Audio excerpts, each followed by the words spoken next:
Yo soy Fernando Botero, soy pintor y escultor. Nací en Medellín en 1932. Soy un ciudadano del mundo. Por temporadas resido en Pietrasanta, Italia, en París, Francia, o en Mónaco, en Nueva York, en la isla de Evia, en Grecia, en Zihuatanejo, México, o en Tabio, Cundinamarca, y a veces en Río Negro, Antioquia, cerca de mi ciudad natal. Aunque en mi juventud realicé algunos estudios de pintura en la Academia de San Fernando de Madrid y en la de San Marcos en Florencia, mi formación artística es autodidacta. No sé con exactitud cuántas obras he pintado, tampoco sé cuántas esculturas he realizado. Creo que he donado más de 700 de mis obras al Museo de Antioquia y al Banco de la República en Bogotá, entre otras entidades culturales. Mi estilo se puede clasificar como figurativo y neoexpresionista, aunque es tan particular que ha sido denominado por algunos críticos de arte como boterismo. El tratamiento exagerado de las proporciones de la figura humana es hoy una de las características inconfundibles de mi obra. Yo no pinto gordas ni gordos, pinto cuerpos inflados, como globos llenos de aire, son espacio. No solo pinto así a las personas, también lo hago con los muebles, los objetos y las casas. Mi estilo es único. Mi obra funciona como un logotipo. Es, sencillamente, reconocible. Me caracteriza el manejo del color. Sé mucho de color. Mi paleta de color es impecable.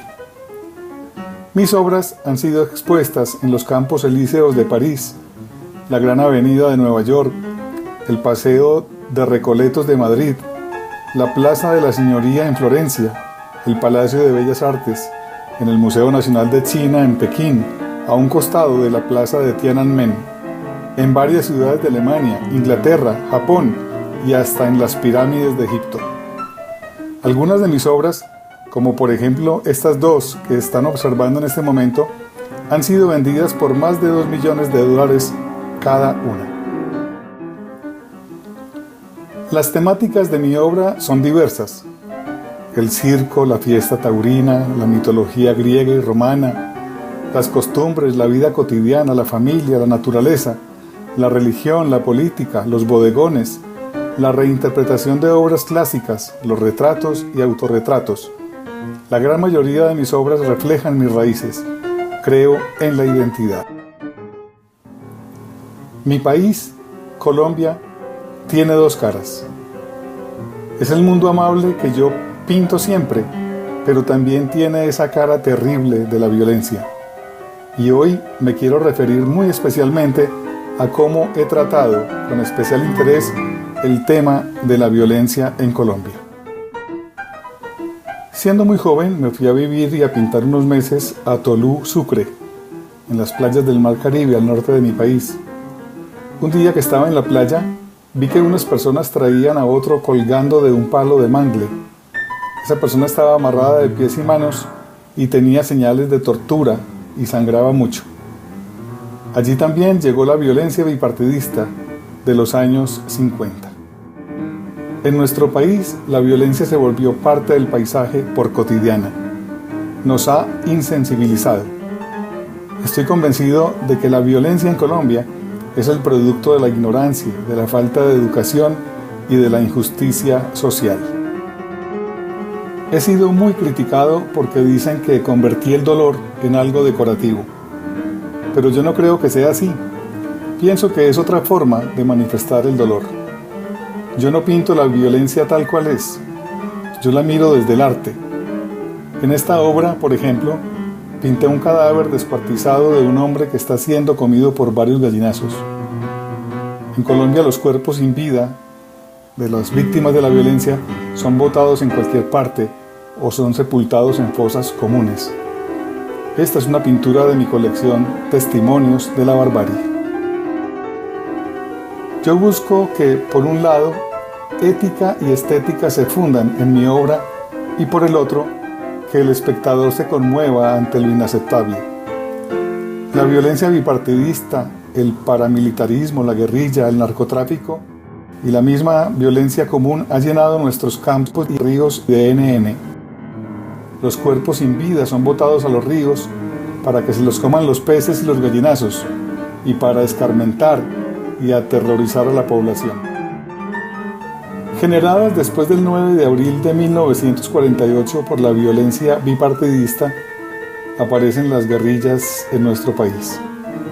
La palabra guerrilla, en un contexto de campesinos armados y con algún equipaje, nos sitúa en la violencia por la que pasaba Colombia alrededor de los años 50. La oleada de violencia se inicia luego del asesinato del liberal Jorge Eliezer Gaitán, el 9 de abril de 1948. El país comienza a sufrir gran desorganización y revueltas por parte de campesinos, entre los que se encontraba el guerrillero liberal Eliseo Velázquez. Eliseo era un comerciante campesino de Junín, Cundinamarca, que había sido sargento de la policía. Cuando ocurrió el Bogotazo, yo ya tenía 16 años. Alguien escribió en un periódico colombiano que pintar a tiro fijo era inmortalizar a nuestros verdugos. Este es mi testimonio histórico, el testimonio de un artista que vivió y sintió su país y su tiempo. Este campesino quindiano fue uno de los personajes más temidos de la violencia en Colombia. Pedro Antonio Marín era su verdadero nombre y fue, hasta el día de su muerte, el comandante de las FARC, uno de los grupos armados más violentos de Colombia. Hoy lo pienso y hubiera puesto como título El cazador de hombres. En 2004, doné al Museo Nacional de Colombia algunas de mis obras, agrupadas con el nombre Violencia en Colombia. Yo no me podía quedar callado. El poder del arte es hacer recordar algo y espero que mi arte logre eso. Con esta propuesta, quiero que el público de Colombia y del mundo pueda acercarse al dolor de mi país. Otro actor de la violencia en Colombia es el paramilitarismo. Los paramilitares son grupos armados que actúan al margen de la ley, pero apoyados en muchos casos por sus propios agentes.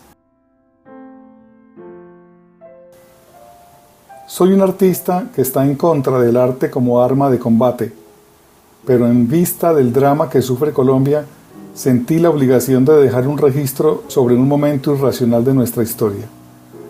Todos los días, en el país que estuviera, leía en la prensa que a unos campesinos colombianos los asesinaron para quitarles sus tierras, o los mataron porque no cumplieron la orden de abandonar sus territorios que habían sido convertidos en rutas estratégicas, o porque dejaron pasar a las tropas, a las legales o a las ilegales, por sus predios, o porque los dejaron pasar la noche en sus casas, o porque les ofrecieron agua, o porque no entregaron sus hijos a sus filas, o porque fueron acusados de informantes y colaboradores de alguno de los bandos del conflicto. La finalidad de mis obras sobre la violencia es que no se olvide que muchas vidas y muchos sueños han sido cegados por la barbarie. La violencia que ha vivido mi país por décadas ha hecho que modifique mi forma de pensar el arte y que dé un giro en mi teoría de que el arte no debe expresar la realidad y que las grandes obras solo deben reflejar una actitud positiva ante la vida.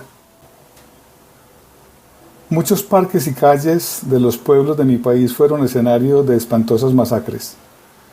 Mi paleta de colores vibrantes en unos casos, apagada y sombría en otros, resulta fundamental para conseguir la atmósfera final que envuelve mis pinturas y contribuye a crear una relación dinámica del espectador con las formas.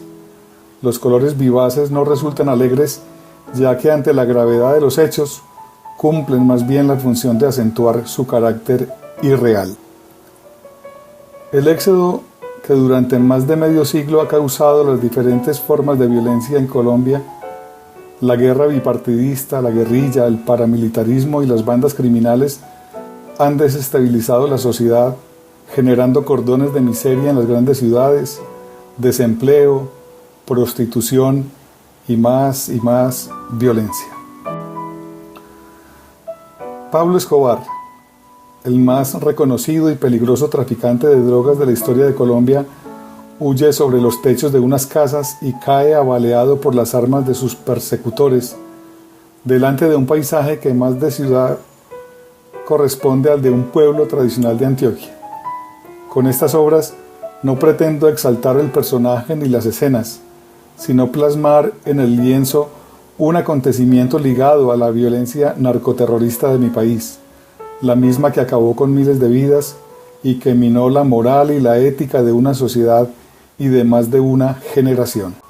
El carro bomba fue el sello terrorífico del narcoterrorismo.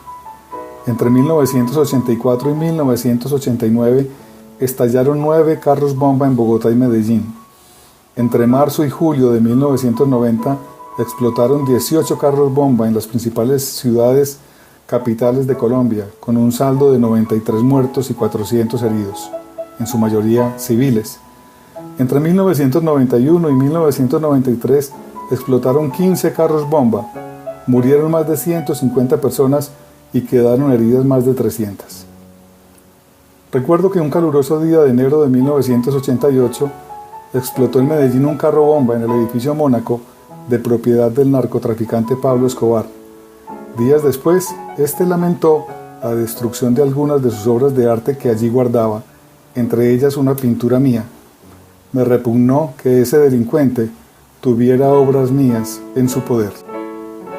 Pinté a Colombia toda mi vida, los aspectos amables que conocí en la infancia y adolescencia.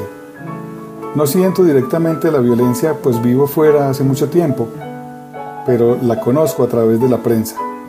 La violencia comenzó a estar en mi cabeza y sentí un día que tenía que pintar, hacer una declaración de horror, del horror que sentía ante ese panorama del país. Me encantaría pasar largas temporadas en mi país, pero las condiciones de paz y de seguridad no me lo permiten. Yo indirectamente, a través de mis obras, he sido víctima de la violencia.